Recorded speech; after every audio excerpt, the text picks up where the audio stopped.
네, 안녕하십니까. 박경렬 노무사의 딱 놓치기 쉬운 인사노무 시간입니다.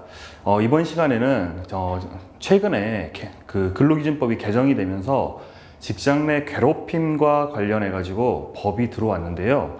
그래서 이번 시간에는 이 직장 내 괴롭힘 금지법이 어떤 내용인지 간단하게 살펴보는 시간을 갖도록 하겠습니다. 일단 직장 내 괴롭힘의 정의와 어떤 내용을 금지하고 있는지 법의 내용을 살펴볼 필요성이 있는데요. 우리나라 개정근로기준법 제76조에 의해서는 이 직장 내 괴롭힘과 관련하여 사용자 또는 근로자는 직장에서의 지위 또는 관계 등의 우위를 이용하여 업무상 적정 범위를 넘어 다른 근로자에게 신체적, 정신적 고통을 주거나 근무 환경을 악화시키는 행위를 하여서는 아니 된다라고 규정을 하고 있습니다. 그래서 이 직장 내 괴롭힘 금지라는 어떤 단일의 법이 들어와서 개정이 된 건 아니고요. 이 개정 근로기준법에서 직장 내 괴롭힘을 금지하는 내용이 규정되어 있다, 이렇게 보시면 될 것 같습니다. 그리고 또 이 직장 내 괴롭힘 금지와 관련해서 직장 내 괴롭힘의 예방이나 발생 시 조치 사항에 대한 취업기 측의 필수 기재 의무가 이 마찬가지로 이 근로기준법에 명시가 되어 있는데요. 따라서 근로기준법 제93조에 따르면 취업기 측의 작성과 신고에 관한 내용이 규정이 되어 있는데, 여러분들이 다 알다시피 상시 10명 이상의 근로자를 사용하는 사용자는 다음 각 호의 사용에 관한 취업규칙을 작성해서 이제 고용노동부 장관에게 신고를 하게끔 되어 있죠. 그래서 또한 이를 변경하는 경우에도 마찬가지인데, 이때 이 11호에 이 직장 내 괴롭힘의 예방 그리고 발생을 했을 때 어떻게 조치를 해야 되는지에 관한 사항에 대해서 각 회사의 사정에 맞게끔 이 직장 내 괴롭힘의 어떤 처리 절차나 예방과 같은 사항을 규정하게끔 이렇게 유도를 하고 있다, 이렇게 보시면 될 것 같습니다. 그래서 일단 직장 내 괴롭힘의 판단 요소를 살펴볼 필요성이 있는데요. 이 직장 내 괴롭힘이란 건 제가 요 앞에 바로 전에 이제 직장 내 괴롭힘의 정의에 대해서 살펴보았는데요. 첫 번째가 직장에서의 지위 또는 관계 등의 우위를 이용할 것이라는 요소가 있습니다. 그래서 먼저 이 우위성에 대해서 살펴보면 피해자가 괴롭힘 행위에 대해 저항 또는 거절이 어려울 가능성이 높은 관계를 의미한다라고 보고 있는 거죠. 어떤 지위나 관계 등의 우위성, 그 우위를 이용할 것이라는 요소를 요구를 하고 있는 거고요.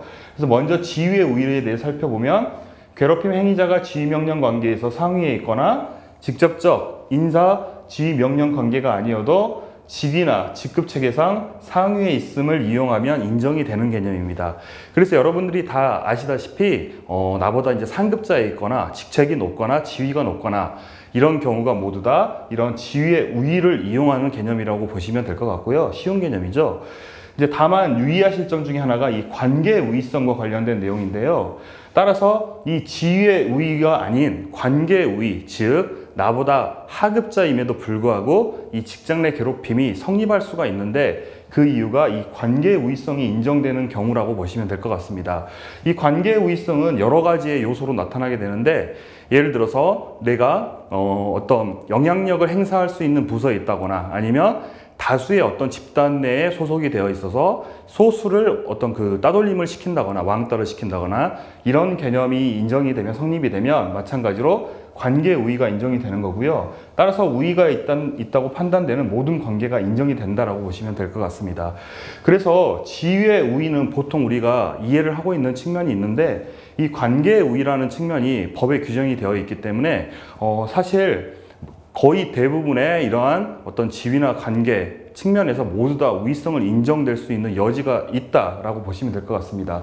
대표적인 경우가 어떤 협력업체와의 관계나 어떤 파견 근로자와의 관계까지도 이 관계의 우위상 인정이 될 수 있는 여지가 있기 때문에 상당히 유의하실 필요가 있는 거고요. 그리고 이러한 우위성을 이용을 해야 됩니다. 그래서 직장에서의 지위나 관계 등의 우위를 이용한 것이 아니라면 직장 내 괴롭힘에 해당되지 않습니다. 이 점도 꼭 염두에 두셨으면 좋겠습니다.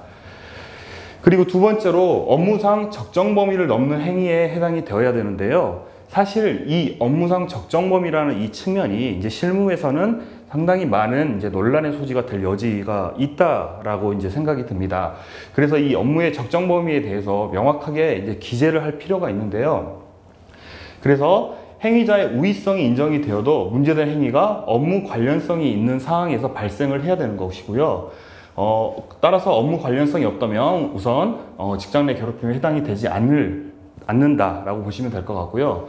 그리고 업무 수행 중이 아니어도 업무 수행에 편승해서 이루어지거나 업무 수행을 빙자하여 발생한 것이라면 업무 관련성이 인정될 가능성이 있다라고 보고 있습니다. 따라서 내 하급 직원이 내가 이제 개인적으로 어떤 논문을 쓰고 있는데 이 업무를 피해서 이 업무상 이 논문이 꼭 필요하다라는 식으로 어떤 업무상의 빙자나 편승에 따라서 이루어지는 경우면 이때도 마찬가지로 직장 내 괴롭힘에 해당될 수 있음을 염두에 두셔야 됩니다. 그래서 이제 한 가지의 이제 사례를 살펴보면 업무상 필요성 여부에 대한 판단은 어떻게 해야 되나요? 라는 질문이 있는데요. 업무상 필요성은 일률적으로 정해진 개념이 아니어서 기관이나 회사의 어떤 근로계약서랄지 취업규칙, 단체협약 등 그리고 관계법령에서 정한 내용을 토대로 판단을 해야 되는 거고요. 실무적인 측면에서 잠깐 말씀을 드리자면 회사에서 어떤 매뉴얼이나 지침 그리고 어떤 이런 컨설팅을 했던 그러한 결과물 이런 것들이 있다면 그러한 결과물을 토대로 이러한 업무상 적정 범위, 업무상 필요성에 대해서 판단하는 것이 합리적이고 분쟁이 발생했을 때 그 분쟁을 미연에 방지하거나 해결할 수 있는 하나의 기준, 잣대가 될 수 있을 거라고 생각이 듭니다. 그리고 세 번째로는 신체적, 정신적 고통을 주거나 근무 환경을 악화시키는 행위가 되어야 되는데요. 대표적인 게 어떤 화장실 앞 근무를 지시를 한다거나 또 다른 근로자가 실제로 업무를 수행할 수 있는 이러한 요소를 방해를 준다거나 이러한 것들이 해당이 되는 거고요. 또 주의하실 점 중에 하나가 이러한 행위가 어떤 고통을 주거나 근무 환경을 악화시키는 행위가 의도, 즉 고의성이 없다고 하더라도 행위로 인해서 이런 고통을 느끼거나 근무 환경이 예전보다 나빠진 경우는 모두 다 직장 내 괴롭힘에 해당될 수 있음을 숙지하셔야 합니다. 마지막으로 이 직장 내 괴롭힘 판단과 관련해서는 직장 내 괴롭힘이 발생을 했을 때 이 당사자와의 관계에 대해서 살펴보는 게 중요하고요. 그리고 직장 내 괴롭힘이 발생한 장소나 상황, 그리고 직장 내 괴롭힘의 행위에 대한 피해자가 어떤 반응을 보이고 있는지, 그리고 행위의 정도, 내용, 정도 이런 내용들과 이 직장 내 괴롭힘이 일시적인지 단기간인지 지속적인지 이런 기관에 대해서 모든 내용을 참작해서 종합적으로 판단을 하셔야 됩니다. 따라서 어떤 일방의 이야기만 듣고 판단을 할 게 아니고요. 이러한 당사자의 관계, 즉 신고인과 피신고인 간의 어떤 관계와 행위들, 그리고 이러한 내용들을 뒷받침할 수 있는 참고인의 진술, 그리고 입증자료, 이메일이나 녹취록 이런 것들을 토대로 종합적으로 사정을 참작해서 판단을 하셔야 될 것입니다. 마지막으로 우리 예성 아카데미에서는 사이버 연수원을 구축을 해드리고 있고요. 다양한 이러한 직무교육과 법정교육을 운영을 하고 있습니다. 관심 있으신 분은 연락처로 연락 주시면 저희가 성실하게 답변 드리겠습니다. 감사합니다.